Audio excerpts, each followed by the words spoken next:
Thank you, Mr. Speaker. We are still here waiting for the Liberal government to produce the documents and turn them over to the RCMP.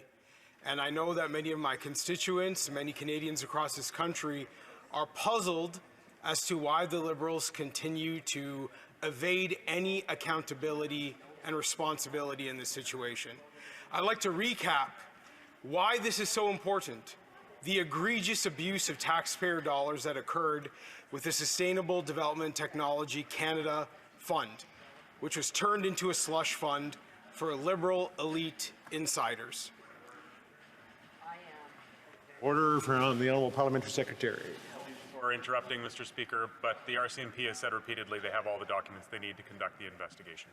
Not a point of order, a point of debate. The Honourable Member for Durham. Thank you, Mr. Speaker. And once again, we see an example of a Liberal MP trying to play word games and thinks that he's smarter than everybody else in the room when he's far from it. And this is a constant theme with this government, that they can play games and pretend that they know more than everybody else in our country. The reality is that they don't. So once again, let's recap the abuse of taxpayer dollars that the Liberal MP from Milton would like to scoff at and gloss over right now.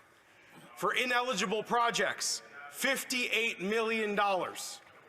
For conflict of interest violations, $334 million across 186 projects. Contribution agreements ignored for $58 million of taxpayer money, added up $400 million wasted of taxpayer money that this Liberal Party, that this Liberal government would like to avoid any accountability and transparency over. So I think a lot of Canadians don't know a lot about the SDTC.